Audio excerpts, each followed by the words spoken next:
Assalamualaikum dan selamat pagi. Okey, alhamdulillah pagi ni kita bertemu lagi dalam sesi live saya. Okey, semoga saya punya live pada pagi ni, sorry, saya minta maaf sangat-sangat sebab yang pertama sekali sebab saya lambat sikit pagi ni. Sebab 2-3 hari lepas saya banyak live dalam pukul 8, 8.30 macam tu kan. So hari ni ada perkara lain yang saya perlu siapkan, perlu saya buat. So sekarang pagi ni saya nak share berkenaan dengan 3 jenis hartanah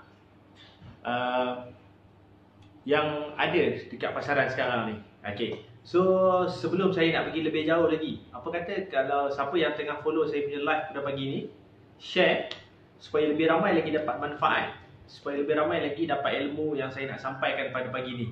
Okey. So sekarang ni saya nak tengoklah juga kan, siapa yang tengah follow saya punya live, siapa yang tengah ikut saya punya live sekarang ni. Okey. Saya nak tahulah sama ada tak di kalangan you all yang tengah follow saya punya live ni berumur dalam 20-an, 20 tahun, 23 tahun, 25 tahun, 30 ataupun lebih daripada tu. Kan? Sebab apa? Sebab setiap umur yang kita lalui, kita kena plan kita punya kewangan kita. Okey? So bila kita dah plan kita punya kewangan, so kita akan lebih yakin dengan apa yang kita nak buat pada masa depan. Okey, dapat ke dapat ni? Sebab apa? Kalau sekarang ni you all baru habis SPM ataupun contoh saya ambil contoh sekarang ni, katakanlah you all baru habis belajar degree. So once you dah habis belajar degree, you akan cari kerja. Betul ke betul? Selepas you cari kerja, perkara pertama yang you all akan buat adalah beli kereta. So ni ramai anak muda sekarang ni yang mana bila dah grad, dapat kerja, benda pertama dia fikir terus beli kereta. Bila dia beli kereta pula, dia takkan beli kereta yang biasa-biasa. Dia akan beli kereta yang luar biasa.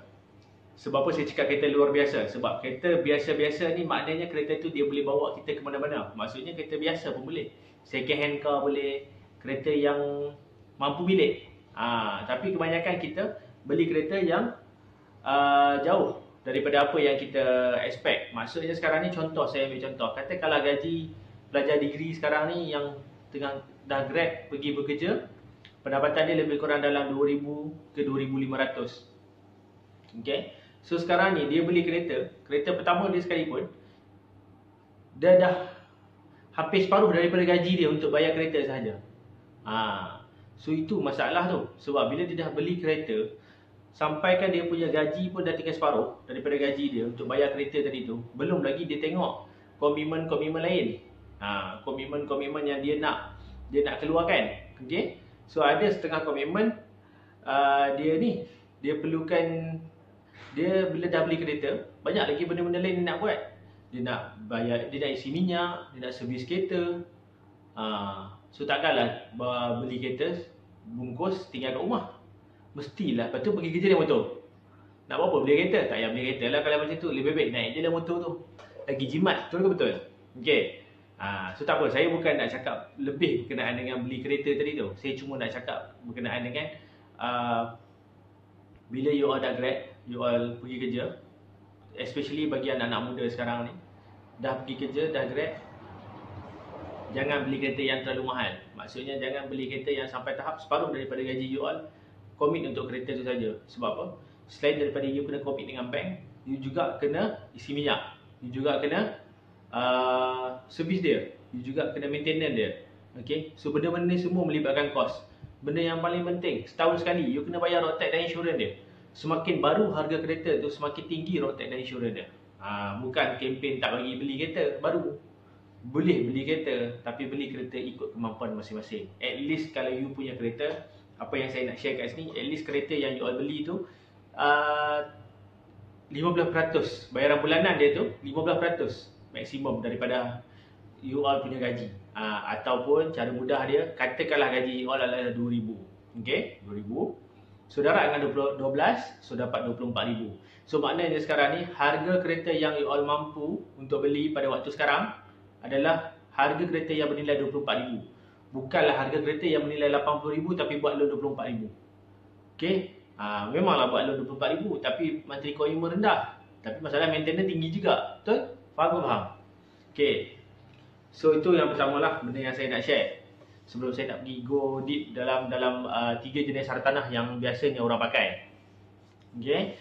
So saya nak share berkenaan dengan 3 jenis hartanah. So 3 jenis hartanah yang biasanya memang ada dekat pasaran kita. So benda-benda tu adalah yang pertama primary market. Primary market ni adalah pasaran developer ataupun pasaran pemaju. So ramai orang dia ada di antara kita yang suka beli rumah dengan pemaju. Sebab dia kata rumah tu rumah baru, tak payah, tak ada bekas orang lain. Okay, so ada rebate. Sebab ada certain developer dia bagi rebate. So maknanya rebate dekat sini mungkin dia kata free legal fee and stamping. Okay, so free MOT. So saya ada share sebelum ni berkenaan dengan legal fee, dengan berkenaan dengan MOT. So benda-benda tu semua free, dia tak perlu nak tanggung kos-kos tu. Okay, faham ke faham? So itu pasaran daripada pasaran developer lah, pasaran pemaju yang pertama. Okay, so maknanya dia banyak rebate yang dia dapat. Mungkin juga rumah pemaju ni buat dekat dengan tempat kerja dia. So dia suka. Sebab apa, benda tu dekat dengan tempat kerja dia. Lepas tu dia dah semak kelayakan dia memang lepas untuk rumah tu. So banyak benda yang dia dah jimat. So itu satulah bahagian pemaju. Yang kedua, dari segi subsale ataupun secondary market. Okay, secondary market ni dia terbahagi kepada dua. Secondary market yang pertama adalah subsale. Subsale ni bermakna beli rumah direct dengan ejen ataupun direct dengan tuan rumah. Okay, contohnya sekarang ni you all tengah pusing-pusing dekat taman yang dekat dengan you all punya kawasan, memang dah hotspot, memang nak beli rumah dekat situ. Okay, so you all pusing tengok-tengok, okay, ada satu rumah tu, you all telefon you tanya apa semua, and then you go untuk terus booking. So itu nama dia secondary market, direct daripada ejen ataupun direct daripada owner. Ataupun you scroll dekat Facebook ataupun you scroll dekat mudah.my, so you nampak ada orang nak jual rumah. So secara tak langsung you pun belilah, you pun call, you pun buat appointment untuk viewing dan sebagainya. So you boleh beli benda tu, rumah tu. Tapi proses dia macam yang saya dah share sebelum ni. Okay. So yang ketiga di bawah secondary market tadi, di bawah secondary market adalah hartanah yang ketiga. Jenis yang ketiga adalah lelong. So ramai yang takut-takut nak masuk dalam pasaran lelong. Sebab dia kata, kalau saya masuk pasaran lelong, saya kena sediakan deposit. Nampak Sediakan deposit. Lepas saya sediakan deposit, kalau lelong tu tak berjaya, deposit tu burn. Ada beranggapan yang macam tu. Saya tak nafikan. Masih ada orang yang berfikiran yang macam tu. Dia cakap, nanti benda tu burn. So macam mana nak buat? Habislah. Saya bukannya senang nak kumpul duit. Okay, saya nak betulkan benda tu dulu. Benda tu, burn tu, okay, itu tak berlaku sekiranya you all pergi bida, you all pergi mahkamah, you all pergi pejabat tanah untuk masuk dalam proses bidaan tu. Dan bidaan tu pula tak berjaya. Maksudnya contoh sekarang ni you pergi bid satu rumah. Ada 5 orang pergi bid satu rumah yang sama. So you orang yang kelima. Okay, ada lagi 4 orang yang depan, so you orang yang kelima. So bila jadi keadaan macam ni, 5 orang ni semua dia akan fight untuk bid rumah yang sama. So dekat sini semua orang sediakan deposit. So kalau kata semua orang sediakan deposit, lepas tu seorang je menang, lagi 4 deposit ni burn, saya rasa untung pejabat tanah macam tu. Kan? Faham ke faham? So dia tak jadi macam ni Sebab maknanya sekarang ni kalau 5 orang sediakan deposit, seorang je yang menang pasti. So lagi 4 orang ni deposit dia boleh keluarkan balik lah. Sebab dia dalam bentuk bankers check. So kita akan ambil balik benda tu. Cuma kita kena cairkan balik bankers check tadi tu. Pergi balik ke mana bank yang you all buat. So you all boleh boleh ni balik lah. Boleh keluarkan balik deposit tu untuk masuk rumah lelong yang lain. Tu saya nak betulkan dulu fahaman yang pertama rumah lelong ni. Sebab rumah lelong ni kadang-kadang rumah lelong. Okay. So tapi masalah utama dia, dia punya masalah dia adalah purchasing power yang saya nak cakap. Iaitu apa benda tu? Yang pertama dia adalah ilmu. So tadi saya cakap betul tak ilmu? So kalau dia tak tahu, dia kata saya pergi lelong, kalau saya kalah saya tak dapat balik duit. So maksudnya dia tak ada ilmu.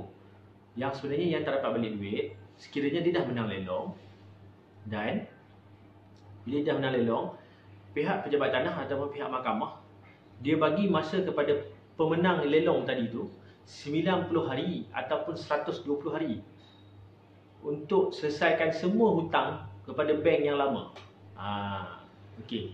So maknanya sekarang ni katakanlah dia menang lelong 1 hari bulan 5. Saya ambil contoh 1 hari bulan 5. So maknanya dia ada 9, saya ambil contoh dia ada 120 hari. So maknanya lebih kurang dalam 4 bulan untuk, bukan dia dapatkan loan kena salah faham jangan salah faham. Bukan untuk dia dapatkan loan, tapi untuk dia fully settlekan loan dia. Maknanya sekarang ni lepas dia dah menang lelong, dia kena masuk loan. Lepas dia lulus loan, untuk proses lawyer dan sebagainya tu tak boleh lebih daripada 120 hari supaya pihak bank yang dia buat loan boleh bayar kepada orang yang kena lelong tadi.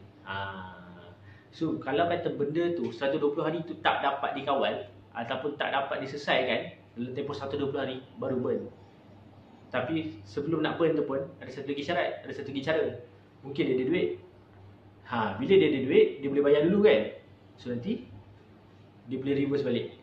So benda ni yang saya cakap ilmu. So salah satu benda purchasing power yang you all perlu ada untuk tiga-tiga jenis hartanah ni, purchasing power tu kena power.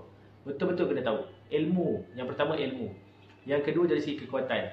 So kekuatan ni ada banyak unsur lah. Okay, so kekuatan kita back tu balik, kekuatan tu pada kita punya diri sendiri. Sama ada kita betul-betul berani wish rumah yang jenis mana yang kita nak, pasaran mana yang kita nak. Okay, pasaran developer ke, pasaran subsale ke, pasaran lelong ke.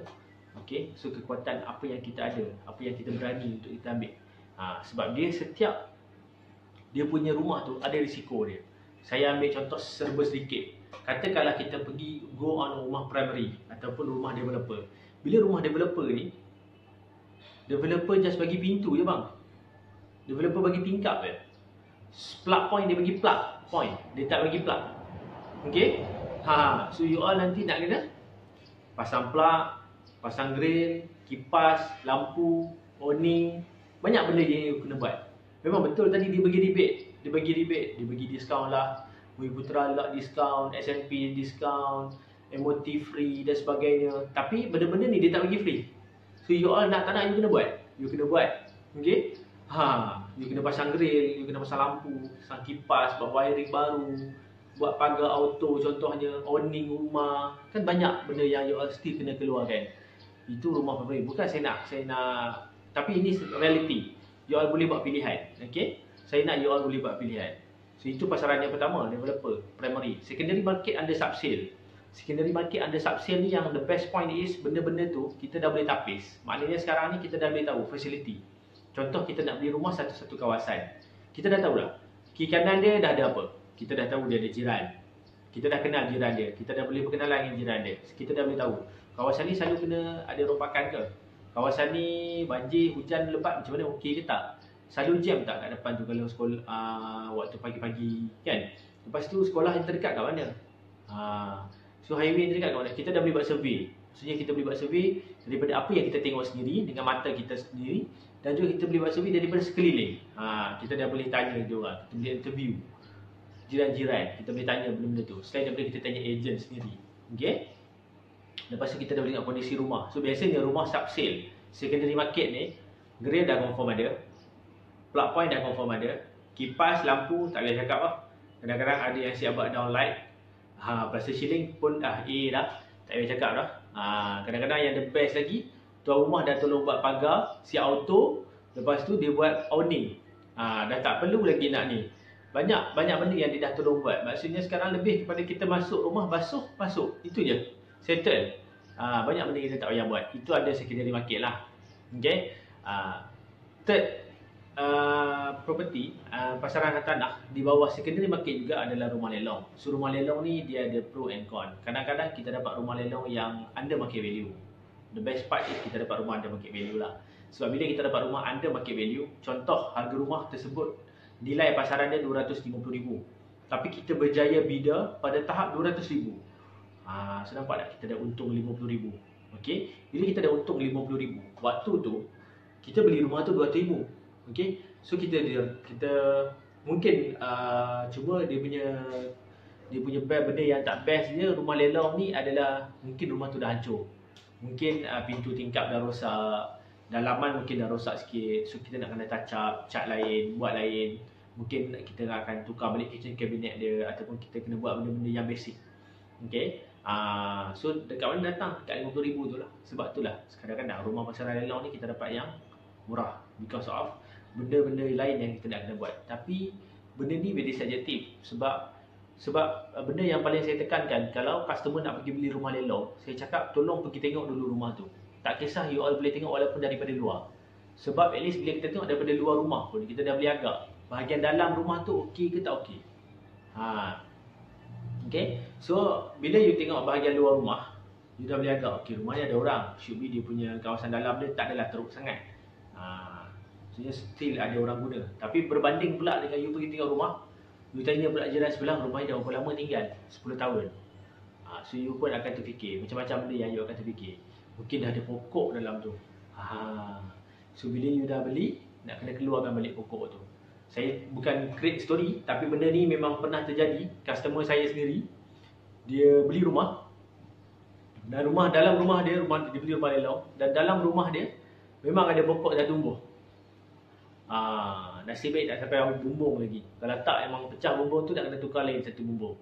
Saya pun tak tahu macam mana pokok tu boleh membesar dalam rumah. Cuma dapat cahaya sikit je daripada luar. Okay, itu 3 benda. Tapi tiga benda tu, di antara primary market ataupun secondary market untuk rumah pemaju, subsale ataupun lelong, tiga benda ni, benda yang paling penting, you all kena tahu ilmu, you kena ada kekuatan, dan you kena ada deposit. Kenapa saya cakap kena ada deposit ataupun you kena ada saving? So kenapa saya cakap macam tu? Sekarang ni kalau you beli rumah second hand ataupun you beli rumah lelong, so nak tak nak you kena sediakan deposit. Kadang-kadang sekarang ni rumah developer pun mungkin dia minta deposit tu rendah, tapi lepas pada laksanaan SMP dia akan minta lagi. Dia nak cover balik 10% dia. Okay, faham ke faham? So deposit ni sangat-sangat penting. So macam yang saya pernah saya kongsikan semalam, so berkenaan dengan deposit. So deposit ni saving. So deposit ni ada banyak medium yang kita boleh dapatkan. Sama ada daripada kita punya saving sendiri, ataupun daripada kita parent kita, ataupun benda yang tak syok dan saya tak galakkan you all buat, tapi ramai orang buat. Saya tak galakkan tolong stop, jangan buat. Seboleh-bolehnya elakkan buat. Perkara yang ketiga yang saya nak beritahu berkenaan dengan deposit ni adalah personal loan.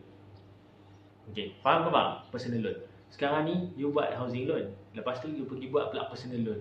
So maknanya sekarang you dah ada 2 loan. You buat housing loan, sebulan dah 1,000, you pergi buat pula personal loan untuk cover deposit tadi tu. Lebih kurang sebulan adalah 200 ke 300. Memanglah monthly rumah ni tenure dia 30 tahun, tapi personal loan ni 10 tahun. Tapi sekarang masalah dia, kalau you combine dua-dua ni, sebulan 1,000 dengan 300, dah 1,300. Nampak ke nampak?